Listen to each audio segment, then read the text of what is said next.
نحمده ونصلی علی رسولہ الکریم اما بعد۔ جی پڑھیں۔ وسائر اهل السنة والجماعة وأئمة الدين لا يعتقدون اسم الآت من الصحابة ولا القرابة ولا السابقين ولا غيرهم بل يجوز عندهم وقوع الذنوب منهم، والله تعالى يغفر لهم بالتوبة ويرفع بها درجاتهم ويغفر لهم بحسنات ماحية أو بغير ذلك من الأسباب. قال تعالى: والذي جاء بالصدق وصدق به أولئك هم المتقون لهم ما يشاءون عند ربهم ذلك جزاء المحسنين ليكفر الله عنهم أسوأ الذي عملوا ويجزيهم أجرهم بأحسن الذي كانوا يعملون. وقال تعالى: حتى إذا بلغ أشده وبلغ 40 سنة قال رب أوزعني أن أشكر نعمتك التي أنعمت علي وعلى والدي وأن أعمل صالحا ترضاه وأصلح لي في ذريتي إني تبت إليك وإني من المسلمين.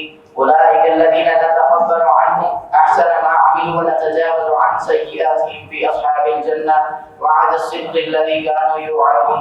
ولكن الأنبياء صلوات الله عليهم هم الذين قال العلماء إنهم معصومون من الإصرار على الذنوب، فأما الصديقون والشهداء والصالحون فليسوا بمعصومين، وهذا في الذنوب المحققة. جزاکم۔ اب شیخ الاسلام ابن تیمیہ رحمہ اللہ تعالیٰ ایک اہل سنہ کا عقیدہ بتاتے ہیں کہ اہل سنہ والجماعہ اور ائمہ دین صحابہ کرام میں سے کسی کو معصوم نہیں سمجھتے۔ معصوم اور مغفور میں فرق ہے۔ ہم صحابہ کرام کو معصوم نہیں مانتے، مغفور مانتے ہیں۔ ہمارا عقیدہ ہے اہل سنہ کا کہ اللہ رب العزت نے صحابہ کرام کو ان کی تمام خطائیں معاف کر دی ہیں۔ انسان ہونے کے ناطے ان سے خطا کا صدور ممکن تھا، صحابہ کرام سے بھی اور اہل البیت سے بھی، نبی کریم صلی اللہ علیہ وسلم کے جو قریبی رشتہ دار ہیں ان سے بھی خطا کا صدور ممکن تھا اور ان سے خطائیں سرزد بھی ہوئیں۔ وہ معصوم نہیں تھے لیکن وہ مغفور تھے۔ اللہ رب العزت نے ان کی دیگر بڑی بڑی حسنات کی وجہ سے ان کی چھوٹی چھوٹی خطاؤں کو معاف کر دیا۔ اسی طرح وہ اللہ رب العزت سے توبہ کرتے تھے اپنے گناہوں کی، اللہ رب العزت اس توبہ کی وجہ سے ان کے گناہوں کو معاف کر چکا ہے۔ السابقون الاولون ہوں یا بعد والے ہوں، تمام صحابہ اس بات میں برابر ہیں کہ اللہ رب العزت ان کو معاف کر چکا ہے۔ وہ گناہ کر سکتے تھے، ان سے گناہوں کا صدور ممکن تھا، لیکن اللہ رب العزت ان کو ان کی توبہ کی وجہ سے اور ان کے دیگر نیک اعمال کی وجہ سے معاف کر چکا ہے، اور اللہ رب العزت نے ان کے درجات کو بلند کر دیا ہے۔ اللہ رب العزت فرماتا ہے کہ جو شخص والذی جاء بالصدق وصدق به اولئک هم المتقون، جو شخص سچائی کو لے کر آیا اور جس نے اس کی تصدیق کی، یہی لوگ متقین ہیں۔ لہم ما یشاءون عند ربہم، یہی وہ لوگ ہیں کہ جن کے لیے اللہ رب العزت کے ہاں وہ انعامات ہیں جن کی وہ چاہت کریں گے، یعنی جنت میں اللہ رب العزت ان کو ان کی مراد عطا فرمائے گا جو وہ چاہیں گے۔ ذالک جزاء المحسنین، نیکوکاروں کی یہی جزا ہے، یعنی اللہ رب العزت ان کے لیے جنت کا وعدہ کرتا ہے اور ان کو نیکوکار قرار دیتا ہے۔ لیکفر اللہ عنہم اسوأ الذی عملوا، تاکہ اللہ رب العزت ان کو ان کے برے اعمال کا کفارہ بنا دے، ان کی غلطیوں کو معاف فرما دے، ان کی برائیوں کو، اور ان کے اعمال کا اللہ رب العزت انہیں اچھا بدلہ دے۔ یعنی اللہ رب العزت ان کی خطاؤں کا اقرار فرماتا ہے، ثابت کرتا ہے کہ ان کی خطائیں ہیں، لیکن ان کا بدلہ جنت قرار دیتا ہے ان کے دیگر اعمال کی وجہ سے۔ اسی طرح اللہ رب العزت نے یہ بھی فرمایا کہ حتیٰ اذا بلغ اشدہ وبلغ 40 سنہ، ایک شخص 40 سال کی عمر کو پہنچتا ہے تو وہ کہتا ہے ربی اوزعنی ان اشکر نعمتک التی انعمت علی وعلی والدی وان اعمل صالحا ترضاه، کہ اللہ مجھے توفیق دے کہ میں تیری نعمتوں کا شکر ادا کروں، وہ نعمتیں جو تو نے مجھ پر کی ہیں، میرے والدین پر کی ہیں، اور میں تجھ سے توفیق مانگتا ہوں کہ میں ایسے نیک اعمال کروں جن سے تو راضی ہو جائے، اور میری اولاد میں بھی تو اصلاح فرما۔ انی تبت الیک و انی من المسلمین، میں تجھ سے توبہ کرتا ہوں، تیری طرف رجوع کرتا ہوں، میں مطیع فرما بردار لوگوں میں شامل ہوتا ہوں۔ اولئک الذین نتقبل عنہم احسن ما عملوا، جو لوگ ایسا کرتے ہیں اللہ فرماتا ہے ان سے ان کے نیک اعمال ہم قبول کر لیتے ہیں، ونتجاوز عن سیئاتہم، اور ان کی برائیوں سے ہم درگزر کر دیتے ہیں۔ تو اللہ رب العزت بتاتا ہے کہ کچھ لوگ ایسے ہوتے ہیں، ان سے برائیاں بھی ہوتی ہیں، لیکن اللہ رب العزت ان کی برائیوں سے پکڑ نہیں کرتا، بلکہ ان کے نیک اعمال کی وجہ سے ان کی برائیوں کو ختم فرما دیتا ہے۔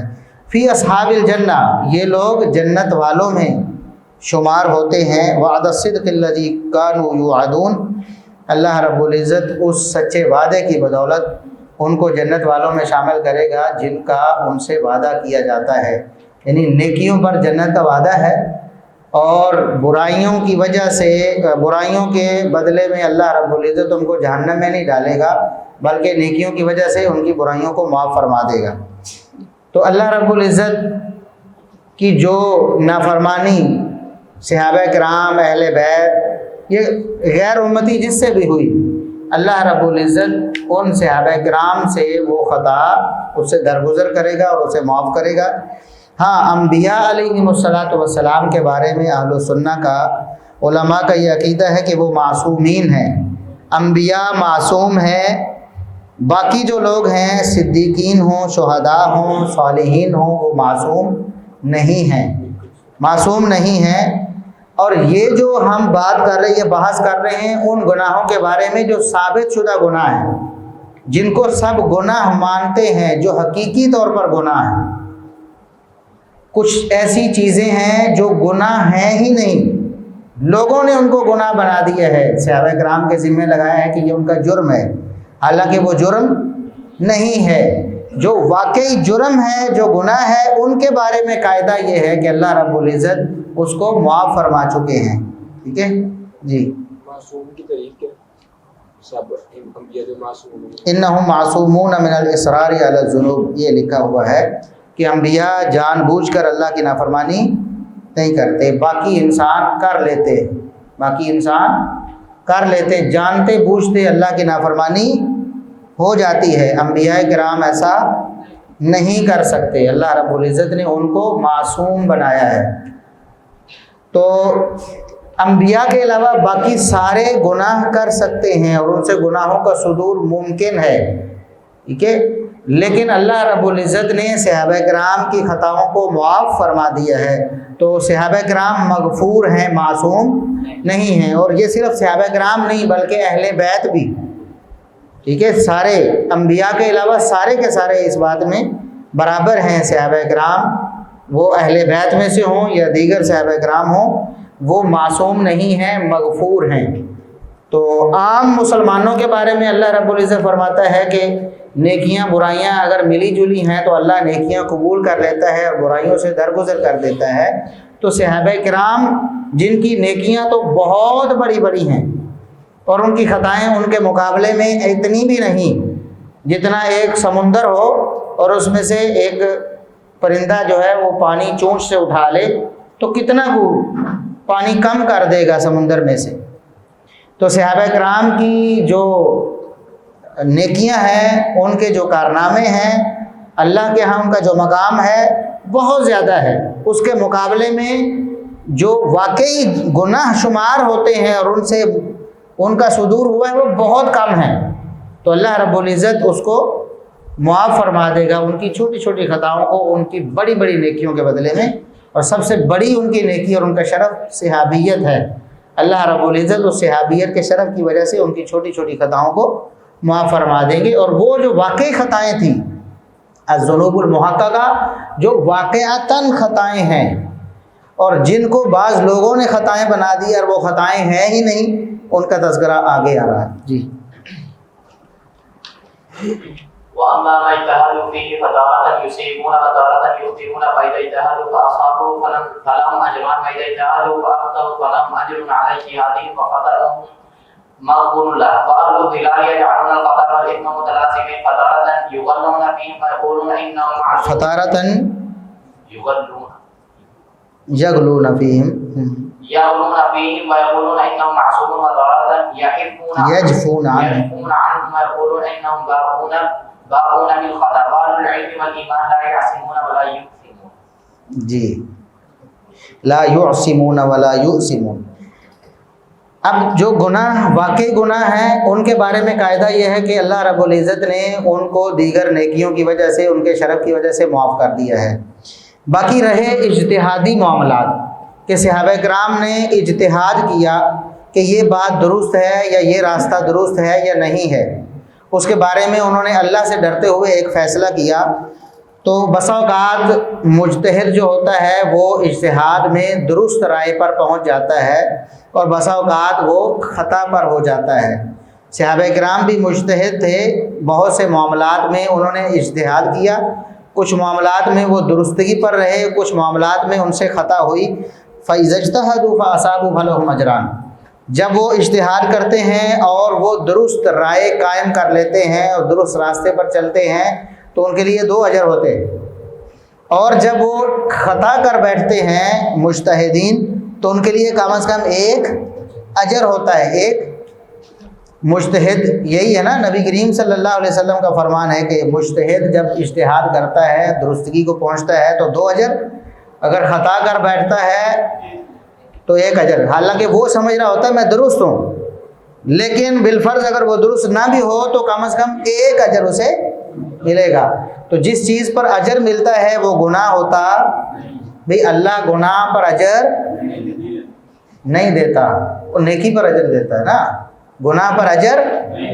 وہ اللہ سے ڈرتے ہوئے اجتہاد کرتے ہیں اور وہ سمجھتے ہیں یہ حق بات ہے، اگر وہ حق نہ بھی ہو تو اللہ رب العزت ان کو 1 اجر دیتا ہے.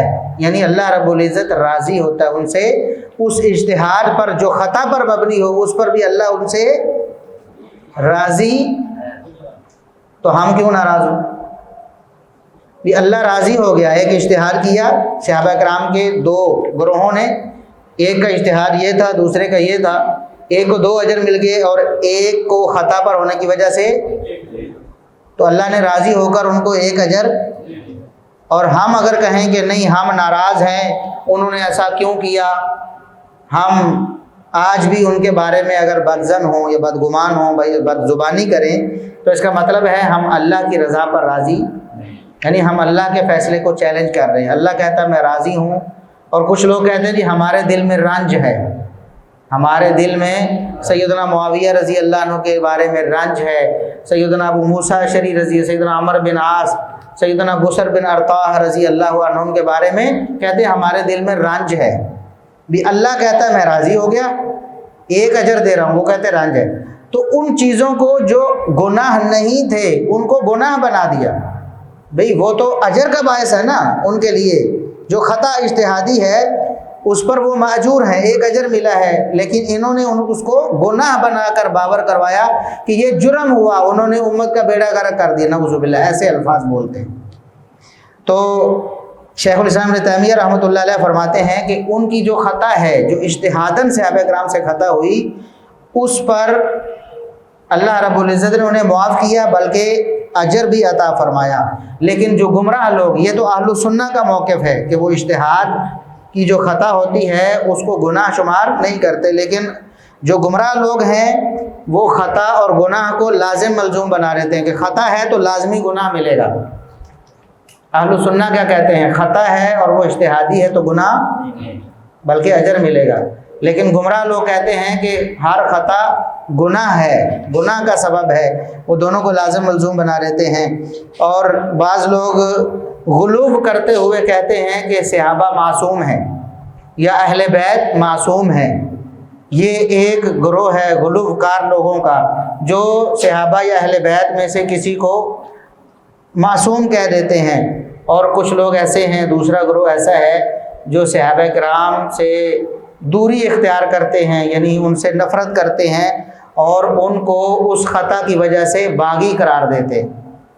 خطا کی وجہ سے کیا کہتے ہیں کہ وہ باغی ہیں.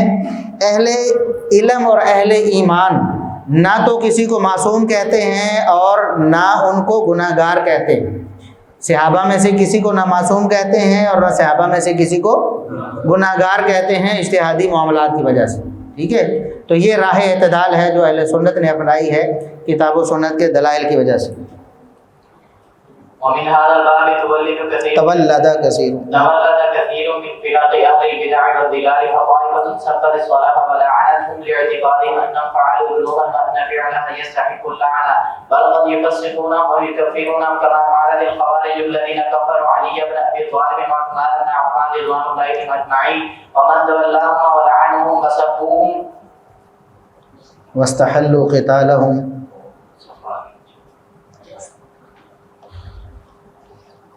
وهؤلاء الذين قال فيهم رسول الله صلى الله عليه وسلم وهؤلاء الذين قال فيهم رسول الله صلى الله عليه وسلم يحقر أحدكم صلاتهم مع صلاتهم وصيامهم مع صيامهم وقراءتهم مع قراءتهم يقرؤون القرآن لا يجاوز حناجرهم يمرقون من الإسلام كما يمرق السهم من الرمية. وقال صلى الله عليه وسلم من الرمية. وقال صلى الله عليه وسلم تمرق مارقة على فرقة من المسلمين فتقاتلها أولى الطائفتين لأجل الحق. تو اسی معاملے میں بہت سے لوگ گمراہ ہو گئے. مسلمانوں کے بہت سے فرقے اسی معاملے میں گمراہ ہو گئے ہیں. یعنی صحابہ کرام کو یا اہل بیت کو کچھ لوگوں نے یا تو معصوم بنا دیا یا پھر مجرم بنا کر پیش کیا. اعتدال کی راہ کیا تھی؟ نہ وہ معصوم ہیں اور نہ وہ مجرم ہیں. ان سے اگر خطا ہوئی ہے اجتہاداً تو وہ خطا اللہ کے ہاں اجر کا سبب ہے، اللہ رب العزت کی ناراضگی اور گناہ کا سبب نہیں. ایک گروہ ایسا ہے جو سلف صالحین کو برا بھلا کہتا ہے اور ان پر لعنت کرتا ہے اس اعتقاد کی وجہ سے کہ انہوں نے جرم کیے ہیں. صحابہ کو کہتے ہیں کہ وہ مجرم، انہوں نے فلاں فلاں جرم کیا ہے. ٹھیک ہے، بلکہ بعض لوگ کہتے ہیں کہ یہ ایسے گناہ ہیں کہ ان کا مرتکب ملعون ہے، لعنت کا مستحق ہے، اس لیے وہ ان پر لعنت بھی کرتے ہیں، بلکہ ان کو فاسق اور کافر تک کہتے ہیں. ایک گروہ ایسا ہے. جیسا کہ خوارج تھے، انہوں نے سیدنا علی رضی اللہ عنہ اور سیدنا عثمان رضی اللہ عنہ اور ان کے ساتھیوں سب کو کافر قرار دیا. ٹھیک ہے، اپنے ایک گمان کی وجہ سے انہوں نے کہا کہ یہ سارے کافر ہیں، نعوذ باللہ. یہ ایک انتہا ہے. انہوں نے لعنت بھی کی، ان کو برا بھلا بھی کہا اور صحابہ کرام سے قتال کو حلال سمجھ لیا کہ ان سے لڑائی کرنا حلال ہے کیونکہ یہ مسلمان نہیں رہے. نعوذ باللہ ثم نعوذ باللہ. یہی وہ لوگ ہیں جن کے بارے میں یعنی خوارج، جن کے بارے میں رسول اللہ صلی اللہ علیہ وسلم نے فرمایا تم اگر ان کو دیکھو تو ان کی نمازوں کو اپنے نمازوں کے سامنے ان کی نمازوں کے سامنے اپنی نمازوں کو حقیر سمجھو. یہ صحابہ کرام کو فرمایا کہ خارجیوں کو تم دیکھو تو یوں لگے گا کہ ان کی نمازیں تو بہت اچھی ہیں اور عمدہ ہیں تمہاری نمازوں سے. یعنی عبادت میں اس قدر وہ غلو کرنے والے، اور ان کے روزوں کے سامنے اپنے روزوں کو حقیر سمجھو، ان کی قرات کے سامنے اپنی قرات کو حقیر سمجھو. لیکن وہ قرآن کریم کو پڑھتے ہیں، صرف اوپر سے پڑھتے ہیں. قرآن کریم ان کے حلق سے نیچے نہیں اترتا، یعنی وہ عمل نہیں کرتے، قرآن کریم کی روح کو نہیں سمجھتے، صرف الفاظ پڑھتے ہیں. اور وہ اسلام سے ایسے نکل جاتے ہیں جیسے ایک تیر شکار میں سے ہو کر نکل جاتا ہے تو اس کے اوپر کچھ بھی نہیں ہوتا، یعنی شکار کے اندر سے نکل جاتا ہے خالی ہو کر. اسی طرح وہ اسلام میں داخل ضرور ہوئے ہیں لیکن نکل گئے ہیں، اسلام کا کوئی اثر ان پر نہیں ہوا. اسی طرح آپ صلی اللہ علیہ وسلم نے فرمایا کہ مسلمانوں کے اختلاف کے دوران ایک گمراہ فرقہ نکلے گا، اس سے مسلمانوں کے دو گروہوں میں سے اولا بالحق گروہ قتال کرے گا. اولا بالحق گروہ قتال کرے گا، یعنی وہ خوارج کا گروہ تھا جن سے سیدنا علی رضی اللہ عنہ کے گروہ نے قتال کیا. بعض اہل علم کا یہ بھی موقف ہے کہ چونکہ سیدنا معاویہ رضی اللہ عنہ کے گروہ نے بھی خارجیوں سے قتال کیا، بہت سے خوارج سیدنا معاویہ رضی اللہ عنہ کے گروہ میں بھی کے دور میں بھی قتل ہوئے، لہٰذا اس کا بھی مزاق بناتے ہیں. لیکن اکثر علماء اور راجح جو قول ہے وہ جنگ نہروان کے بارے میں یہ حدیث ہے کہ سیدنا علی رضی اللہ عنہ نے ان کو تہ تیغ کیا تھا خوارج کو نہروان کے مقام پہ. تو اول الطائفتین بالحق، یہ جو الفاظ ہیں نبی کریم صلی اللہ علیہ وسلم کے، یہ بڑے جامع ہیں. ان کے اندر بڑا سبق ہے کہ اللہ کے رسول صلی اللہ علیہ وسلم نے فرمایا 2 گروہوں میں سے جو حق کے زیادہ قریب ہوگا وہ خوارج سے قتال کرے گا، اور آپ نے فرمایا میری امت کے 2 گروہوں میں اختلاف ہوگا، اس اختلاف کے درمیان ایک تیسرا گروہ نکلے گا۔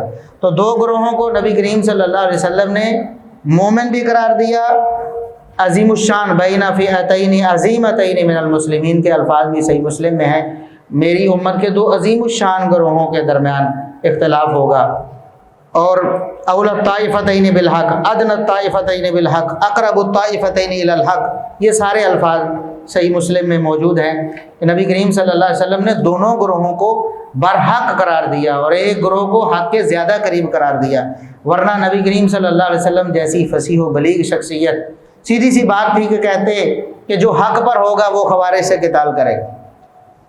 یہ آپ صلی اللہ علیہ وسلم نے کیوں فرمایا کہ جو اولا بالحق ہوگا، دونوں گروہوں میں سے حق کے زیادہ قریب ہوگا وہ خوارج سے قتال کرے گا۔ اس لیے ہم اہل السنہ یہ کہتے ہیں کہ سیدنا علی اور سیدنا معاویہ رضی اللہ عنہما دونوں گروہ اور دونوں ہستیاں یہ برحق تھیں، اور سیدنا علی رضی اللہ عنہ حق کے زیادہ قریب تھے، ایک قول کے مطابق جو کہ راجح ہے اور جمہور کا قول ہے۔ بعض لوگ سیدنا معاویہ رضی اللہ عنہ کو بھی اولا بالحق کہتے ہیں، لیکن وہ مرجوح ہے۔ تو سیدنا معاویہ رضی اللہ عنہ بھی حق پر تھے، سیدنا علی رضی اللہ عنہ بھی حق پر تھے، اور یہ الفاظ نبی کریم صلی اللہ علیہ وسلم کے شاہد عدل ہیں اس بات پر کہ جو بدعتی لوگ کسی ایک گروہ کو مطعون کرتے ہیں ان کا مطعون کرنا بالکل درست نہیں، اور یہ خوارج کی روش ہے، اور خوارج کا طریقہ کار ہے کہ صحابہ کرام میں سے کسی گروہ کو یا صحابہ کرام کو اس طرح کافر یا فاسق یا ان کو اہل باطل کہہ کر ان کے خلاف زبان چلائی جائے، ان پر فتوے لگائے جائیں۔ جی وهؤلاء هم البارقة الذين باركوا على أمير المؤمنين علي بن أبي طالب وصفروا كل من تولاه، وكان المؤمنون قد افترقوا فرقتين، فرقة مع علي وفرقة مع معاوية، فقاتل هؤلاء عليا وأصحابه، فوقع الأمر كما أخبر به النبي صلى الله عليه وسلم، وكما ثبت عنه أيضا في الصحيح أنه قال عن الحسن بن إن ابني هذا سيد وسيصلح الله به بين طائفتين عظيمتين من المسلمين، فأصلح الله به بين شيعة علي وشيعة معاوية. وأثنى النبي صلى الله عليه وسلم على الحسن بهذا الصلح الذي كان على يديه، وسماه سيدا بذلك لأجل أن ما فعله يحبه الله ورسوله ويرضاه الله ورسوله، ولو كان الاقتتال الذي حصل بين المسلمين هو الذي أمر الله به ورسوله لم يكن الأمر كذلك، بل يكون الحسن قد ترك الواجب أو الأحب إلى الله. وهذا النص الصحيح الصريح يبين أن ما فعله الحسن محمود مرض لله ورسوله، وقد ثبت في الصحيح أن النبي صلى الله عليه وسلم كان يدعو الحسن على فخذه ويدعو أسامة بن زيد ويقول اللهم إني أحبهما وأحب من يحبهما، وهذا أيضا مما ظهر فيه محبته ودعوته صلى الله عليه وسلم۔ تو یہی وہ لوگ ہیں خوارج جنہوں نے سیدنا علی رضی اللہ عنہ جو امیر المومنین تھے ان کے خلاف بھی خروج کیا اور ان کو بھی برا بھلا کہا، ان پر بھی کفر کے فتوے لگائے، اور علی رضی اللہ عنہ کے ساتھ جتنے لوگ تھے ان پر بھی۔ اور مومن جو تھے، یعنی یہ خوارج کا طرز عمل ہے کہ انہوں نے ان سے دوری اختیار کر لی، ان پر سب و شتم کیا، ان پر فتوے لگائے، جبکہ جو مومن لوگ تھے صحابہ کرام وہ 2 فرقوں میں بٹ گئے۔ جب یہ معاملہ ہوا صحابہ کرام کے اختلاف کا قصاص عثمان پر، تو مومنوں کے 2 گروہ بن گئے، ایک گروہ سیدنا علی رضی اللہ عنہ کے ساتھ تھا اور ایک گروہ سیدنا معاویہ رضی اللہ عنہ کے ساتھ تھا۔ فقاتل هؤلاء علیا وصحابہ، تو یہ جو لوگ خوارج کے لوگ تھے انہوں نے علی رضی اللہ عنہ اور ان کے ساتھیوں سے قتال کیا، اور معاملہ وہ ہوا جس کی خبر نبی کریم صلی اللہ علیہ وسلم پہلے دے چکے تھے کہ آپ صلی اللہ علیہ وسلم نے اپنے نواسے حسن رضی اللہ عنہ کے بارے میں فرمایا تھا کہ میرا یہ بیٹا سردار، ان ابنی ھذا سید، میرا یہ بیٹا سردار ہے، اللہ رب العزت اس کی وجہ سے میری امت کے 2 عظیم گروہوں کے مابین صلح کروا دے، 2 عظیم گروہوں کے درمیان صلح کروا دے گا۔ تو اللہ رب العزت نے حسن رضی اللہ عنہ کے ذریعے علی رضی اللہ عنہ کے ساتھیوں اور معاویہ رضی اللہ عنہ کے ساتھیوں کے مابین صلح کروا دی۔ یہ 2 گروہ جو عظیم گروہ آپس میں اختلاف کر رہے تھے، ان اختلاف کرنے والوں کے مابین صلح ہو گئی حسن رضی اللہ عنہ کی وجہ سے، ان کے ذریعے۔ اور نبی کریم صلی اللہ علیہ وسلم نے اس صلح کی تعریف کی ہے، اس صلح کی تعریف کی ہے۔ ایک ہیں لڑائی کرنے والے خوارج، اور دوسرے ہیں صلح کرنے والے سیدنا حسن رضی اللہ عنہ اور سیدنا معاویہ رضی اللہ عنہ، صلح کرنے والے۔ اور نبی کریم صلی اللہ علیہ وسلم نے اس صلح کی ثنا کی ہے، یعنی اس صلح کی وجہ سے سردار قرار دیا اپنے بیٹے کو، نواسے کو، فرمایا ان ابنی ھذا سید، میرا یہ بیٹا سردار ہے۔ کیوں؟ اللہ رب العزت اس کی وجہ سے امت کے دو عظیم گروہوں کے درمیان صلح کروائے گا۔ دیکھیں ویسے تو سیدنا حسین رضی اللہ عنہ کو بھی ہم سردار ہی کہتے ہیں، سردار ہیں، لیکن رسول اللہ علیہ وسلم کی زبانی یہ ایک خاص جو سید کا لفظ ہے یہ کن کے لیے ہے؟ حسن رضی اللہ عنہ کے لیے۔ کیوں؟ کہ یہ صلح کا سبب ہوئے ہیں۔ یہ دیکھیں اگر معاویہ رضی اللہ عنہ سے لڑنا یہ قابل تعریف بات ہوتی تو نبی کریم صلی اللہ علیہ وسلم صلح کرنے کو پر تعریف نہ کرتے، اور حسن رضی اللہ عنہ کبھی بھی نبی کریم صلی اللہ علیہ وسلم کی تعریف والا معاملہ چھوڑ کر اس معاملے کی طرف نہ جاتے جو کہ کم از کم خلاف اولا ہوتا، اس کے مقابلے میں کم تر ہوتا۔ حسن رضی اللہ عنہ نے کیا کیا؟ صلح کی، اور اس صلح پر اللہ کے رسول صلی اللہ علیہ وسلم نے کیا کیا؟ تعریف کی کہ میرا یہ بیٹا سردار ہے کیونکہ یہ صلح کرے گا، اس لیے کہ یہ جو صلح تھی یہ اللہ اور اس کے رسول کو پسند تھی۔ اللہ اور اس کے رسول کی پسند کیا تھی؟ مومنوں کے مابین صلح۔ سیدنا علی کے گروہ اور سیدنا معاویہ کے گروہ کے مابین صلح ہونا اللہ اور اس کے رسول کو پسند تھا۔ اب یہ بات آپ نے یاد رکھنی ہے، حسن رضی اللہ عنہ کبھی بھی ایسا نہ کرتے کہ جس چیز کا حکم ہوتا، اگر علی رضی اللہ عنہ کی طرف سے سیدنا معاویہ سے لڑنا یہ اللہ کا حکم ہوتا یا رسول اللہ صلی اللہ علیہ وسلم کا حکم ہوتا تو حسن رضی اللہ عنہ کبھی بھی پیچھے نہ رہتے، صلح نہ کرتے، بلکہ اللہ کا حکم تھا لڑنا تو وہ لڑتے۔ اس کا مطلب ہے اللہ کا حکم لڑنا، سیدنا معاویہ سے لڑائی کرنا اللہ کا حکم۔ بعض لوگ جھوٹی موٹی روایتیں لے کر آتے ہیں کہ سیدنا علی رضی اللہ عنہ اللہ کے حکم کے مطابق سیدنا معاویہ سے لڑائی کر رہے تھے۔ بات سمجھتے ہیں؟ وہ کیا کہنا چاہتے ہیں کہ اللہ کا حکم تھا، یہ نص تھی اس بات پر کہ سیدنا علی رضی اللہ عنہ لڑیں سیدنا معاویہ رضی اللہ عنہ سے کہ ان کا گروہ باغی ہے اور ایسا ویسا ہے، جبکہ نبی کریم صلی اللہ علیہ وسلم کے فرمان کیا بتاتے ہیں کہ ان سے نہ لڑنا یہ بہتر تھا۔ اور یہ بات ہم نہیں کہہ رہے، اور ہم اس بنا پر کسی گروہ پر تان نہیں کر رہے۔ ہم یہ نہیں کہہ رہے کہ سیدنا علی رضی اللہ عنہ نے غلط کیا، ہم کہتے ہیں وہ اجتہاد کر رہے تھے، اور اجتہاد کرتے ہوئے اگر خطا پر بھی ہیں تب بھی ان کو اجر ملا ہے، لیکن اس لڑائی کو ختم کرنا یہ اللہ اور اس کے رسول صلی اللہ علیہ وسلم کی پسند تھی، اور حسن رضی اللہ عنہ نے اس لڑائی کو ختم کر دیا۔ شروع میں جو حدیث آئی تھی کہ دو خلیفہ مطلب ایک ٹائم پھر تو ایک ملعون، پھر ان دونوں میں سے مطلب آگے آ رہی ہے نا بات، وہ تو ابھی اس پر بات آئی نہیں۔ بھائی پوچھ رہے ہیں کہ پہلے شروع میں ایک حدیث آئی تھی، وہ تو کوڑ کباڑ ہے نا، وہ حدیث نہیں ہے۔ وہ آگے شیخ الاسلام ابن تیمیہ رحمۃ اللہ علیہ بتائیں گے کہ وہ تو بنی بنائی ایسے کسی نے گھاڑ لی ہے، نبی کریم صلی اللہ علیہ وسلم نے ایسا کچھ فرمایا نہیں، آگے وہ بات آنی ہے۔ تو رسول اللہ صلی اللہ علیہ وسلم کی یہ جو نص صریح ہے یہ بتاتی ہے کہ سیدنا حسن رضی اللہ عنہ نے جو کیا وہ اللہ کی پسند تھی، وہ رسول اللہ صلی اللہ علیہ وسلم کی پسند تھی، اور حسن رضی اللہ عنہ کے فضائل میں یہ بات نبی کریم صلی اللہ علیہ وسلم نے ان کو اپنے ران مبارک پر بٹھایا اور دوسری ران پر اسامہ بن زید رضی اللہ عنہ کو بٹھایا اور فرمایا کہ اے اللہ میں ان دونوں سے محبت کرتا ہوں، تو اس سے محبت کر جو ان دونوں سے محبت کرے۔ ٹھیک ہے، اس سے نبی کریم صلی اللہ علیہ وسلم کی محبت ثابت ہوتی ہے حسن رضی اللہ عنہ سے، اور پھر حسن رضی اللہ عنہ کے لیے آپ صلی اللہ علیہ وسلم کی جو محبت ہے اس کا تقاضا ہے کہ حسن رضی اللہ عنہ کا جو فیصلہ ہے وہ مبنی بر حق ہے، اور اللہ اور اس کے رسول صلی اللہ علیہ وسلم کی اس میں خوشی ہے۔ جی ويبين هذا أن القتل من أهل السفين لم يكن عند النبي صلى الله عليه وسلم بمنزلة الخوارج المارقين الذين أمر بقتالهم، فهؤلاء مدح الصلح بينهم ولم يحكم بقتالهم، ولهذا كانت الصحابة والأئمة متحدين على قتال الخوارج المارقين، وظهر من علي رضي الله عنه السهولة بقتالهم، وظاہر من علی رضی اللہ عنہ السرور بقتالهم. وفي الرواية عن النبي صلى الله عليه وسلم أنهم بقتال ما قد ظهر منه، وأما قتال الصحابة فلم يرد عن النبي صلى الله عليه وسلم فيه أثرا ولم يظهر فيه سرورا، بل ظهر منه الكآبة. وتمنى أن لا يقع شكر بعض الصحابة وبرأ الفريقين من الكفر والنفاق، وأجاد الترحم على قتل الطائفتين. وأمثال ذلك من الأمور التي يعرف بها اتفاق علي وغيره من الصحابة على أن كل واحدة من الطائفتين مؤمنة. وقد شهد القرآن بأن اقتتال المؤمنين لا يخرجهم عن الإيمان بقوله تعالى: وإن طائفتان من المؤمنين اقتتلوا فأصلحوا بينهما فإن بغت إحداهما على الأخرى فقاتلوا التي تبغي حتى تفيء إلى أمر الله فإن فاءت فأصلحوا بينهما بالعدل وأقسطوا إن الله يحب المقسطين.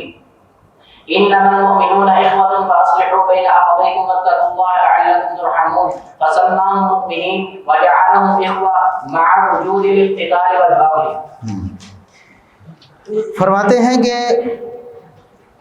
اہل صفین میں جو لوگ شہید ہو گئے، اہل صفین میں سے جو لوگ شہید ہو گئے، سیدنا علی رضی اللہ عنہ کے مقابلے میں جو گروہ تھا اس میں سے جو شہید ہو گئے، سیدنا معاویہ رضی اللہ عنہ کے حامی، وہ نبی کریم صلی اللہ علیہ وسلم کے ہاں ان خارجیوں جیسے نہیں تھے جن سے قتال کا نبی کریم صلی اللہ علیہ وسلم نے حکم دیا. نبی کریم صلی اللہ علیہ وسلم نے فرمایا، جب یہ فرمایا نا کہ ایسے لوگ وہ نکلیں گے میرے بعد جن کی یہ نشانیاں ہوں گی، فرمایا جہاں بھی تم ان کو دیکھو ان سے قتال کرو. ان سے قتال کرنا اس کی فضیلت بیان کی نبی کریم صلی اللہ علیہ وسلم نے، جبکہ ادھر نبی کریم صلی اللہ علیہ وسلم نے ایسی کوئی بات نہیں فرمائی. ذکر فرمایا ان کا، دو گروہوں کا بھی، آپس میں ان کے اختلاف کا بھی، قتال کا بھی، لیکن آپ صلی اللہ علیہ وسلم نے ان کے قتال، ان سے لڑائی کرنے کا حکم، بھئی نبی کریم صلی اللہ علیہ وسلم فرما سکتے تھے نا بھئی جب ایسا گروہ آئے ایسے گروہ کے مقابلے میں تو تم مل کر اس سے قتال کرنا. حالانکہ آپ صلی اللہ علیہ وسلم نے کبھی ایک لفظ بھی ایسا فرمایا نہیں. یہ فرمایا میری عمر کے دو گروہوں کا اختلاف اور لڑائی ہوگی، تیسرا گروہ نکلے گا ان سے لڑائی اولا بالحق کرے گا. یہ نہیں فرمایا کہ ایک گروہ کے مقابلے میں دوسرا گروہ ہوگا اس سے تم نے قتال کرنا. ٹھیک ہے، تو اہل صفین کے بارے میں آپ صلی اللہ علیہ وسلم نے یہ نہیں فرمایا. اگر وہ خارجیوں جیسے ہوتے، اور آج لوگ وہی خارجیوں والی حدیثیں جو ہیں وہ فٹ کرتے ہیں ان صحابہ کرام پر جو اہل جمل اور اہل صفین میں سے، وہ کہتے ہیں کہ یہ بھی خلیفہ برحق کے مقابلے میں آئے تھے، انہوں نے خروج کیا تھا، اور وہی خارجیوں والی حدیثیں ان پر فٹ کرتے ہیں اور کہتے ہیں کہ جس نے خلیفہ برحق کی اطاعت نہ کی اور اس کی اطاعت کو چھوڑ دیا وہ مات میتۃ جاہلیۃ. اس طرح کی جو روایات وہ فٹ کرنے کی کوشش کرتے ہیں صحابہ کرام پر، جبکہ نبی کریم صلی اللہ علیہ وسلم نے ایسا نہیں کیا. آپ صلی اللہ علیہ وسلم کے فرامین اس بات کی ٹھوس شہادت ہیں کہ آپ صلی اللہ علیہ وسلم نے خارجیوں کو الگ رکھا اور ان کو الگ رکھا. خارجیوں سے قتال کا حکم دیا، ان سے قتال کا حکم نہیں دیا، بلکہ آپ صلی اللہ علیہ وسلم نے ان سے صلح کرنے کی مدد کی. بھی خارجیوں سے صلح کی بات کی آپ صلی اللہ علیہ وسلم نے، کیا فرمایا؟ ان کو مار دو، ان سے قتال کرو، جہاں دیکھو ان کو قتل کرو. ٹھیک ہے، ان کے قتل پر اللہ کے رسول صلی اللہ علیہ وسلم نے بشارتیں سنائی. لیکن ادھر ان سے صلح کرنا، دوسرا جو گروہ تھا اہل صفین والا، ان سے صلح کرنے کی آپ صلی اللہ علیہ وسلم نے ثنا کی، اس کی مدح کی کہ ان سے صلح کرنا اچھا کام ہوگا. ٹھیک ہے، آپ نے ان کے لڑائی کا حکم نہیں دیا. اور صحابہ کرام اور ائمہ دین سارے متفق تھے کہ جو خارجی ہیں ان سے قتال کرنا ہے، ان سے قتال کرنا ہے. اور علی رضی اللہ عنہ بھی ان سے قتال کر کے خوش تھے اور حکم بھی دیا، لشکر بھی نکالا، ان کو قتل بھی کیا، اور ان کے قتال سے ان کو خوشی بھی ہوئی کہ ہم نے بغاوت کو کچل دیا ہے. اس کے برعکس نبی کریم صلی اللہ علیہ وسلم نے حکم بھی دیا، علی رضی اللہ عنہ نے قتال بھی کیا اور اس پر خوش بھی ہوئے. اس کے برعکس صحابہ کرام کے جو دو گروہ تھے، دوسرا گروہ، اس سے نہ نبی کریم صلی اللہ علیہ وسلم نے قتال کا حکم دیا، نہ علی رضی اللہ عنہ ان کے قتال سے خوش ہوئے، بلکہ اس پر کبیدہ خاطر ہوئے. علی رضی اللہ عنہ اس پر وہ یعنی کہتے تھے کہ کاش میں ایسا نہ کرتا، یہ لڑائی مجھ سے سرزد نہ ہوتی. جس چیز کا حکم ہے یا جو قابل تعریف ہے علی رضی اللہ عنہ وہ کر کے اس پر شرمندہ ہوتے. جبکہ مصنف ابن ابی شیبہ میں اور مسند الحارث میں صحیح سند کے ساتھ یہ روایت موجود ہے کہ ایک صحابی ہیں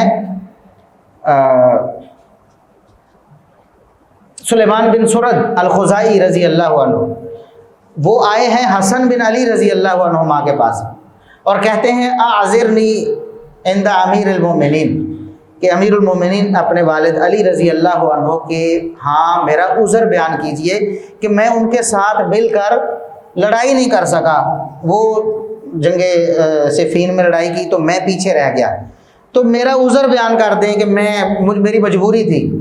تو حسن رضی اللہ عنہ نے آگے سے کہا کہ کس چیز کا تم عذر بیان کرنا چاہتے ہو، آپ کس چیز کا عذر بیان کرنا چاہتے ہو؟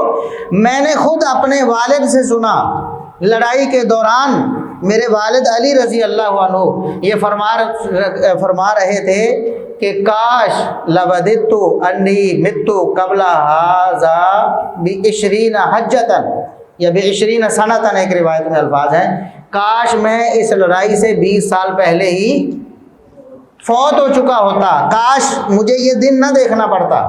اگر یہ لڑائی اللہ کا حکم تھا یا رسول اللہ صلی اللہ علیہ وسلم کا حکم تھا، یا یہ اچھی بات تھی، یا یہ برحق تھی لڑائی، واقعی لڑائی کرنی چاہیے تھی اور یہ ہونی چاہیے تھی، تو علی رضی اللہ عنہ کبھی اس پر ندامت کا اظہار نہ کرتے۔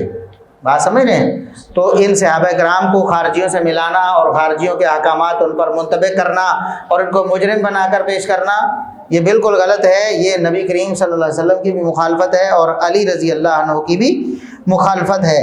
اس کے علاوہ انہوں نے سیدنا علی رضی اللہ عنہ نے رحمت کی دعائیں بھی کیں دونوں گروہوں کے شہید ہونے والوں پر، اور دونوں گروہوں کے لوگوں کو کفر و نفاق سے بری بھی کیا۔ یعنی اگر کسی نے کہا کہ یہ کافر ہیں تو کہا نہیں کافر نہیں ہے، پوچھا کیا منافق ہیں تو کہا نہیں منافق نہیں ہے، ہمارے بھائی تھے، ہمارا اختلاف ہوا تو ہم نے ان کے جو اختلاف تھا اس کو ختم کرنے کی کوشش کی، ان کو اپنی حکومت کی ریٹ قائم کرنے کی کوشش کی، بس اتنی بات تھی۔ یہ جو آپ تیسرا گروہ کہہ رہے ہیں، دونوں میں سے تیسرا تھا، تو اس کی لیڈرشپ کس کے پاس تھی؟ تیسرا کون سا؟ خوارج کا؟ خوارج کا جو گروہ تھا، آپ یعنی کہ دو گروہ میں تھے، نہ حضرت علی رضی اللہ تعالیٰ عنہ میں کوئی خوارج تھا اور نہ امیر معاویہ رضی اللہ عنہ، تو اب تیسرا گروہ ہے ان میں جو خوارج ہے؟ بھائی تیسرا گروہ پہلے تو دونوں گروہوں میں تھا، ٹھیک ہے، بعد میں الگ ہو گیا، انہوں نے الگ جتھا بنا لی۔ پہلے کچھ لوگ سیدنا علی رضی اللہ عنہ کے ساتھ تھے، کچھ سیدنا معاویہ رضی اللہ عنہ کے ساتھ تھے، بعد میں وہ دونوں کے خلاف ہو گئے، بلکہ سب صحابہ کے خلاف ہو گئے۔ انہوں نے کہا کہ یہ سب غلط ہیں، سب کے سے انہوں نے دوری اختیار کی اور ایک الگ گروہ بنا لیا، اور اس گروہ میں وہ ان سے لڑائی بھی ہوگی، جو تیسرا گروہ بن گیا نا، تو علی رضی اللہ عنہ سے ان کی لڑائی ہوئی نہروان کے موقع پہ، اور وہ ان میں سے بہت سے لوگ مارے گئے اور جو باقی بچے وہ انڈر گراؤنڈ ہو گئے اس وقت۔ بعد میں جیسے جیسے وہ سامنے آئے، بعد میں سیدنا حسن رضی اللہ عنہ کی 6 مہینے کی خلافت ہے اور بعد میں 20 سال سیدنا معاویہ رضی اللہ عنہ کا دور ہے، تو جو بندہ پھر قابو آیا اس کو اس کی قرار واقعی سزا دے دی گئی، اور پھر اگر کوئی باقی رہا بھی تو وہ چھپ چھپا کر، اور بعد میں پھر انہوں نے اپنے پر پرزے بعد میں نکالے۔ نہیں، مصنف ابن ابی شیبہ میں اور مسند الحارث میں سلیمان بن سرد خزائی رضی اللہ عنہ حسن رضی اللہ عنہ کے پاس گئے اور عرض کیا کہ امیر المومنین علی رضی اللہ عنہ کہ ہاں میرا عذر بیان کریں کہ میں لڑائی میں کیوں شامل نہیں ہو سکا۔ آپ نے کہا کہ جو دونوں گروہوں میں سے اختلاف کا ارادہ ہوا، کیا ان میں سے کوئی افضل مسلمان بھی تھے؟ ان میں سے خوارج میں سے دیکھیں، خوارج میں مسلمان ہونے یا کافر ہونے کے بارے میں کوئی علل اطلاق بات نہیں ہے۔ کچھ خوارج ایسے تھے جو دائرہ اسلام سے واقعی خارج ہو چکے تھے، اور کچھ ایسے سے درجات ہیں نا، ان کے اندر بھی درجات ہیں۔ تو عمومی طور پر صحابہ کرام نے بھی خوارج کی تکفیر نہیں کی، یہ نہیں کہا کہ یہ سارے کے سارے دائرہ اسلام سے خارج ہیں، کیونکہ ان کے اندر بھی درجات تھے۔ کچھ ایسے ہیں جنہیں نبی کریم صلی اللہ علیہ وسلم نے منافق کہا ہے، ان پر نفاق کا حکم لگا ہوا ہے، جیسے کہ سیدنا عثمان رضی اللہ عنہ کے قاتلوں پر نبی کریم صلی اللہ علیہ وسلم نے نفاق کا حکم صادر فرمایا۔ مسند احمد کی حدیث ہے، سیدنا عثمان رضی اللہ عنہ کو مخاطب کر کے نبی کریم صلی اللہ علیہ وسلم نے فرمایا کہ اللہ رب العزت آپ کو ایک خلعت پہنائے گا، فَإِنْ أَرَادَكَ الْمُنَافِقُونَ أَن تَخْلَعَهُ فَلَا تَخْلَعَهُ حَتَّى تَلْقَانِي، اگر منافق آپ سے مطالبہ کریں کہ آپ اس خلعت کو اتار دیں تو آپ نے اسے اتارنا نہیں، یہاں تک مجھ سے آپ ملنا ہے، یعنی شہادت قبول کرنی ہے، یہ حدیث سیدہ عائشہ رضی اللہ عنہا نے بیان کی سیدنا عثمان رضی اللہ عنہ کی شہادت کے بعد کہ نبی کریم صلی اللہ علیہ وسلم نے سیدنا عثمان کو یہ وصیت فرمائی تھی۔ تو کئی قسم کے لوگ تھے، ٹھیک ہے، جس طرح آپ دیکھیں منافقین میں بعض پکے منافق تھے، بعض ایسے تھے جو متذبذب تھے اور بعد میں اسلام پختہ ہو گیا ان کے دلوں میں۔ تو ایسے ہی خوارج کے بارے میں بھی علی الاطلاق کفر کا فتویٰ صحابہ کرام نے بھی نہیں لگایا، تو بعد میں ہم بھی نہیں لگاتے۔ ہاں کچھ لوگ ایسے تھے جو واقعی اتنے غلو اختیار کر گئے تھے کہ وہ کفر میں داخل ہو گئے، ایمان سے خارج ہو گئے۔ کچھ لوگ ایسے تھے جو بین تھے، یعنی وہ سرکش ہوئے، خروج انہوں نے کیا لیکن کفر کی حد تک نہیں پہنچے۔ تو اللہ نبی علیہ السلام کے حدیث ہے کہ ان کا جو قرآن ہے وہ قدموں سے نیچے نہیں گرے گا، تو تمام خوارج کے خلاف بھی تمام خوارج ایسے کیسے ہو سکتا؟ اب دیکھیں نا، کچھ ایسے ہیں جو سرکردہ لوگ ہیں خوارج میں سے، اور جو اس غلو کی انتہا کو پہنچ گئے، ان پر تو یہ حدیث منطبق ہو جائے گی، اور کچھ ایسے ہیں جو ابھی اس مقام پر نہیں پہنچے تو ان پر یہ حدیث منطبق نہیں ہوگی، ٹھیک ہے۔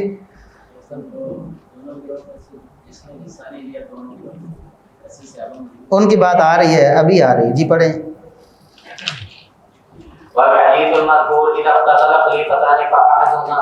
جی اچھا، یہ بات رہ گئی کہ قرآن کریم نے بھی دونوں گروہوں کو مومن قرار دیا، وَإِن طَائِفَتَانِ مِنَ الْمُؤْمِنِينَ اقْتَتَلُوا۔ مومن نے کہا کہ دو گروہ مومنوں کے اگر لڑائی کریں تو لڑائی کرنے کے باوجود دونوں گروہ مومن رہتے ہیں، مومن لڑائی بھی کر لیں تو پھر بھی مومن رہتے ہیں، ان کے درمیان صلح کرانے کا حکم دیا گیا، یعنی ایک تیسرا گروہ ہونا چاہیے جو دونوں مومنوں کے گروہوں کے مابین صلح کا کام کرے۔ اگر صلح کروانے کے باوجود مطلب ایک گروہ زیادتی کرتا ہے تو پھر حکم ہے کہ آپ جس پر زیادتی کی جا رہی اس کا ساتھ دیتے ہوئے زیادتی کرنے والے کو روکیں بزور بازو۔ ظاہر ہے کہ وہ اگر اسلحہ استعمال کرتے ہیں تو آپ بھی استعمال کر کے ان کو روکیں، ان کی زیادتی کو روکیں، حتی تفیء الی امر اللہ، یہاں تک کہ وہ اللہ کے حکم پر سرنڈر کر جائیں، وہ کہیں کہ ٹھیک ہے ہم اللہ کے حکم کو مانتے ہیں اور صلح کی طرف آتے ہیں۔ اگر وہ صلح کر لیں تب بھی پھر بھی مومن ہیں، پہلے بھی مومن تھے پھر واپس پلٹ آئے، ان پر آپ نے جو ان کے خلاف لڑنا تھا ان کو حق کی طرف مائل کرنے کے لیے، ان کو واپس لانے کے لیے واپس آ گئے تو پھر بھی وہ آپ کے مومن بھائی ہیں۔ اور انما المؤمنون اخوہ، سب کو مومن بھائی قرار دیا گیا باوجود آپس میں قتال کے بھی۔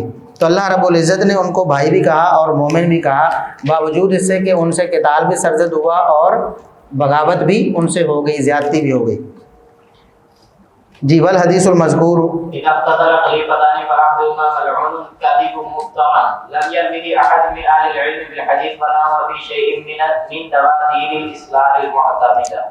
جی تو کہتے ہیں کہ جو حدیث ذکر کی گئی سوال میں کہ جب دو خلیفہ لڑائی کریں تو ایک ملعون ہوتا ہے، تو فرماتے ہیں کہ یہ تو جھوٹ ہے جو گھڑا گیا ہے رسول اللہ صلی اللہ علیہ وسلم پر، اس کی کوئی حقیقت نہیں ہے۔ اہل علم جو محدثین ہیں انہوں نے بڑی بڑی جو حدیث کی کتابیں لکھی ہیں کسی میں اس کو درج نہیں کیا ہے، یہ تو گپ شپ ہے نری۔ جی ومعاوية لم يدعي الخلافة ولم يبايع له بها حين قاتل علي عليا ولم يقاتل علي أنه خليفة ولم يقاتل على أنه خليفة ولا أنه يستحق الخلافة ويقرون له بذلك، وكان يقر هو بذلك لمن سأله عنه ما كان يراه هو وأصحابه أن يبتلوا عليا وأصحابه بالقتال ولا يعدوا۔ جی رہی بات یہ کہ اگر اس حدیث کو کوئی صحیح مانے پھر بھی سیدنا معاویہ رضی اللہ عنہ پر فٹ، پہلے تو یہ ہے ہی گپ نری، اگر اس کو کوئی صحیح مانے، اگر بالفرض صحیح بھی ہو، اس جھوٹ کو سچ بھی مان لیا جائے، پھر بھی اس کا سیدنا معاویہ رضی اللہ عنہ سے کوئی تعلق بنتا، کیونکہ سیدنا معاویہ رضی اللہ عنہ نے کبھی خلافت کا دعویٰ، حدیث میں جھوٹی روایت میں کیا ہے، جب دو خلیفہ قتال کریں، جبکہ یہاں تو خلیفہ ایک ہے علی رضی اللہ عنہ، دوسرے معاویہ رضی اللہ عنہ اپنے آپ کو خلیفہ کہتے ہیں، بھی لڑائی اسی بات پہ ہوگی نا، وہ کہے گا میں خلیفہ ہوں، وہ کہے گا میں خلیفہ ہوں، دونوں لڑیں گے خلافت پر، تو دونوں میں سے ایک خلیفہ برحق ہوگا اور دوسرا ملعون ہوگا۔ اگر اس روایت کو سچ بھی مانیں تو معاویہ رضی اللہ عنہ پر منطبق نہیں ہوتی، کیونکہ سیدنا معاویہ رضی اللہ عنہ نے کبھی بھی خلافت کا دعویٰ نہیں کیا، نہ انہوں نے علی رضی اللہ عنہ کی خلافت کا کبھی انکار کیا۔ کہا کہ میں علی رضی اللہ عنہ خلیفہ نہیں مانتا، نہ یہ کہا کہ مجھے خلیفہ بنا لو، اور نہ سیدنا معاویہ رضی اللہ عنہ کے جو ساتھی تھے صحابہ کرام وہ ان کو خلیفہ کہتے تھے۔ کبھی کسی نے معاویہ رضی اللہ عنہ کو خلیفۃ المسلمین اس دور میں، علی رضی اللہ عنہ کے دور میں نہیں کہا۔ حسن رضی اللہ عنہ کی صلح کے بعد امیر المومنین بنے، وہ سب امیر المومنین مانتے تھے، اہل بیت بھی، حسن رضی اللہ عنہ بھی، حسین رضی اللہ عنہ بھی، سب۔ لیکن علی رضی اللہ عنہ کے عہد میں نہ انہوں نے اپنے آپ کو خلیفہ کہا، نہ مومن مسلمان ان کو خلیفہ کہتے تھے، تو پھر یہ حدیث ان پر کیسے فٹ ہو سکتی ہے؟ اور نہ سیدنا معاویہ رضی اللہ عنہ یا ان کے ساتھیوں نے کبھی یہ خیال کیا کہ وہ علی رضی اللہ عنہ پر یا ان کے ساتھیوں پر حملہ کریں گے۔ جو خلیفہ اپنے آپ کو مانے وہ تو کہے گا نا میں خلیفہ ہوں اور میں اپنی خلافت قائم کرتا ہوں، جس طرح علی رضی اللہ عنہ نے کیا، وہ انہوں نے اپنے آپ کو خلیفہ مانا، مسلمانوں نے ان کی بیعت کی، انہوں نے کہا کہ میں خلیفہ ہوں اور میری خلافت کی ریٹ قائم ہونی چاہیے، اسی لیے انہوں نے سیدنا معاویہ رضی اللہ عنہ کے ساتھیوں پر حملہ کیا کہ بھائی میری بیعت کرو، اور وہ حق بجانب تھے۔ اور دوسری طرف سیدنا معاویہ رضی اللہ عنہ کے ساتھی بھی حق بجانب تھے کہ وہ کہتے تھے کہ آپ کے لشکر میں وہی لوگ موجود ہیں جو سیدنا عثمان رضی اللہ عنہ کو قتل کرنے والے، مالک بن اشتر نخی کوفی، یہ قاتل عثمان ہے رضی اللہ عنہ، سیدنا عثمان رضی اللہ عنہ کو قتل کرنے والا، اور اس چیز کا خود اس نے اعتراف کیا ہے مصنف ابن ابی شیبہ میں جنگ جمل کی پہلی حدیث۔ بعض لوگ کہتے ہیں جی جنگ مصنف ابن ابی شیبہ کا ترجمہ ہوا ہے، بڑے عرصے سے ہم انتظار کر رہے تھے، اب ہم نے اس کو اپنی ویب سائٹ پہ ڈال دیا ہے، آپ پڑھو۔ اور کرتے کیا ہے، مالک بن اشتر نخی کے فضائل بیان کرتے، جبکہ پہلی حدیث میں ہی خود مالک، وہ جو اشتر ہے مالک اشتر نخی، وہ کہتا ہے کہ ہم نے سیدنا عثمان رضی اللہ عنہ کو شہید کیا ہے، اور اسی حدیث میں یہ بات واضح طور پر موجود ہے کہ علی رضی اللہ عنہ اس سے خوش نہیں تھے، یہ ان کے لشکر میں ضرور موجود تھا، لیکن علی رضی اللہ عنہ مصلحتاً خاموش تھے، اور انہوں نے کہا کہ میں چاہتا ہوں، میں ارادہ کرتا ہوں کہ میں اس کو کہیں سائڈ پہ بھیج کے پیچھے بندے بھیجوں، اس کو قتل کروا دوں، لیکن میں پھر یہ اس بات سے ڈرتا ہوں کہ فتنہ کھڑا ہو جائے گا، میں ابھی اپنے قدم جماؤں، تھوڑی خلافت کو مضبوط کروں، اس کے بعد ہاتھ ڈالوں گا۔ تو اس وجہ سے سیدنا معاویہ رضی اللہ عنہ کون تھے؟ سیدنا عثمان رضی اللہ عنہ کے چچا زاد تھے، ان کے وارث تھے، ان کے خون کا مطالبہ کرنے والے، ان کے قصاص کا مطالبہ کرنا ان کا حق تھا، یہ حق ان کو قرآن نے دیا ہے اور نبی کریم صلی اللہ علیہ وسلم نے دیا ہے کہ وارث خون بہا کا، قصاص کا مطالبہ کر سکتا ہے، اور سیدنا معاویہ رضی اللہ عنہ اسی بنا پر یہ مطالبہ کرتے تھے سیدنا علی رضی اللہ عنہ سے کہ آپ کی صفوں میں وہ لوگ موجود ہیں، ہم اس حالت میں آپ کی بیعت کیسے کر لیں؟ کم از کم ان بدبختوں کو آپ نکالیں، اگر اس حالت میں ہم آپ کے پاس آتے ہیں، آپ کی بیعت کرتے ہیں، یہ لوگ آپ کی صفوں میں موجود ہیں، تو یہ تو ہمیں نقصان پہنچائیں گے، جبکہ یہ پتہ ہے کہ یہ قاتل ہیں، تو آپ ان کو سزا دیں، ان کو تہہ تہہ کریں، ان کی گردنیں اڑائیں، ہم آپ کی بیعت کرنے کے لیے تیار ہیں۔ یہ اختلاف تھا، تو دونوں گروہ اپنی اپنی جگہ پر بالکل برحق تھے اور صحیح تھے۔ تو سیدنا علی رضی اللہ عنہ نے ابتدا کی ہے اس وجہ سے کہ وہ خلیفہ برحق تھے، اور اس اشتہار کی بنا پر کہ میں اپنی خلافت کو اس کی ریٹ قائم کروں، ان سے بیعت کرواؤں، ٹھیک ہے۔ اور دوسری طرف سیدنا معاویہ رضی اللہ عنہ کے ساتھی چونکہ اپنے آپ کو خلیفہ سیدنا معاویہ کو نہیں مانتے تھے، اس لیے انہوں نے کبھی ایسا خیال نہیں کیا کہ وہ سیدنا علی رضی اللہ عنہ پر حملہ کرے، یہ فرق ہے۔ تو اس لیے جب انہوں نے خلافت کا دعویٰ ہی نہیں کیا تو یہ جھوٹی حدیث ان پر منطبق کیسے ہو؟ جی جی جی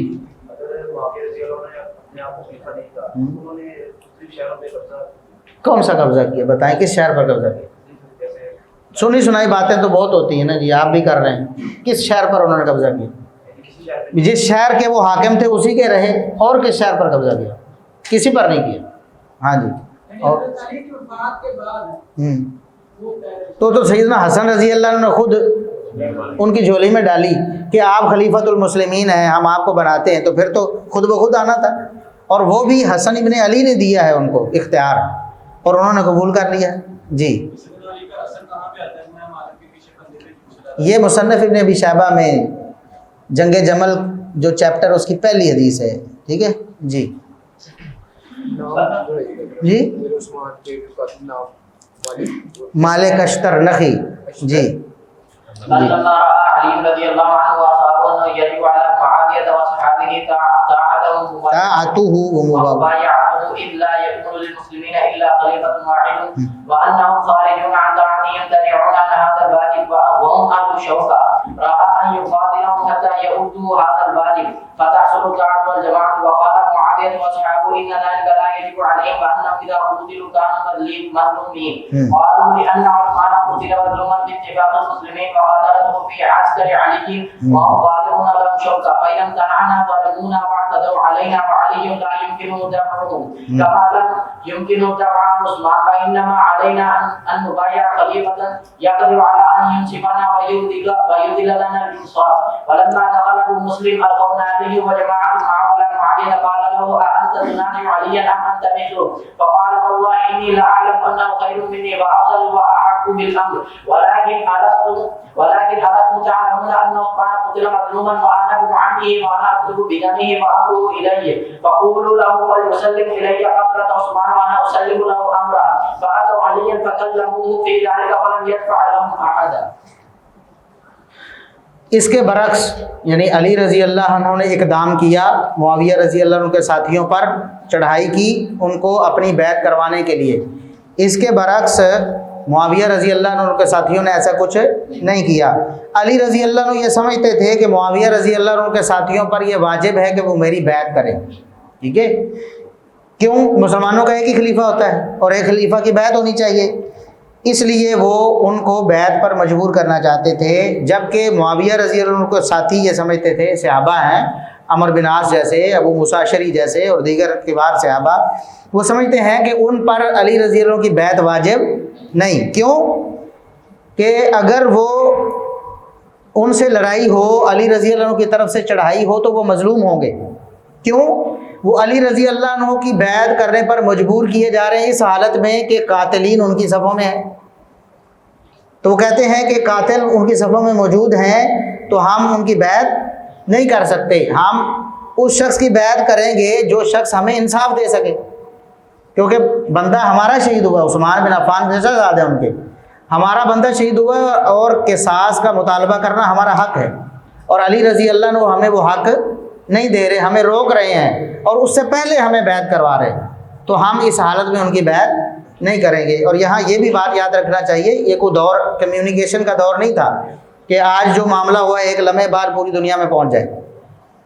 شام اور مدینہ کے درمیان یا کوفہ کے درمیان مہینوں کا فاصلہ ہے، یعنی دن، ہفتے اور مہینے لگتے ہیں ایک خبر وہاں تک پہنچنے میں.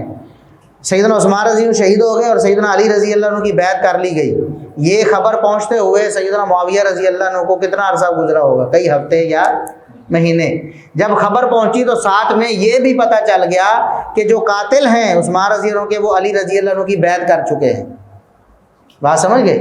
تو ان حالات میں سیدنا معاویہ رضی اللہ عنہ کا ڈٹ جانا کہ علی رضی اللہ عنہ پہلے قاتلوں کو اپنی صفوں سے نکالیں، وہ خلیفہ بن گئے ہیں نا، ان کو قتل کریں تب ہم ان کی بیعت کریں گے. بھئی فتنے کا زمانہ ہے، سیدنا عثمان رضی اللہ عنہ شہید ہو گئے ہیں، ابھی معاملہ کلیئر نہیں ہے. اب کچھ ایسے وہ قاتل تھے شر پسند، انہوں نے علی رضی اللہ عنہ کی بیعت بھی کر لی. ذہن میں کئی سوالات ایسے تھے کہ علی رضی اللہ عنہ نے ان سے بیعت کیوں لی، بجائے ان کو قتل کرنے کے ان کی بیعت کیوں لے لی؟ جبکہ علی رضی اللہ عنہ ایک مصلحت کے تحت ایسا کر رہے تھے کہ میں ذرا قدم جما لوں، اتنی دیر ان کو بہلا کے رکھوں، یہ کوئی اور شورش یا کوئی اور کارروائی نہ کریں، اتنی دور میں مضبوط ہو جاؤں گا تو پھر ان کی گردن دبوچوں. تو یہ معاملہ تھا اجتہادی. اور دوسرا جو سیدہ عائشہ صدیقہ رضی اللہ عنہ ایک سال پہلے سیدنا معاویہ رضی اللہ عنہ سے، وہ بھی سیدنا علی رضی اللہ عنہ سے یہی مطالبہ کر چکی ہیں اور اس پر بھی لڑائی ہو چکی ہے. اور طلحہ و زبیر رضی اللہ عنہما جو عشرہ مبشرہ میں سے ہیں، سیدہ عائشہ رضی اللہ عنہا کے ساتھ جنگ جمل میں شرکت کر چکے ہیں سیدنا علی رضی اللہ عنہ کے خلاف. تو یہ کوئی ایسا معاملہ نہیں تھا کہ سیدنا معاویہ رضی اللہ عنہ کا اکیلا ہے، یہ چند صحابہ کرام ہیں، بڑے بڑے کبار صحابہ ہیں دونوں طرف. تو ہم دونوں طرف کے صحابہ کی عزت اور تکریم کرتے ہیں، دونوں واجب الاحترام ہیں، اور دونوں نے جو سوچا اور سمجھا اپنے اپنے طور پر صحیح سوچا اور سمجھا. اور ایک گروہ کو 2 اجر ملے اور ایک کو کم از کم 1 اجر ملا، تو اب اجر مل گیا دونوں گروہوں کو، تو ہمیں اعتراض کا کوئی حق نہیں ہے. ٹھیک ہے؟ کیا یہ بات ٹھیک ہے کہ سیدنا معاویہ سیدنا علی نے شام کی عمارت میں کی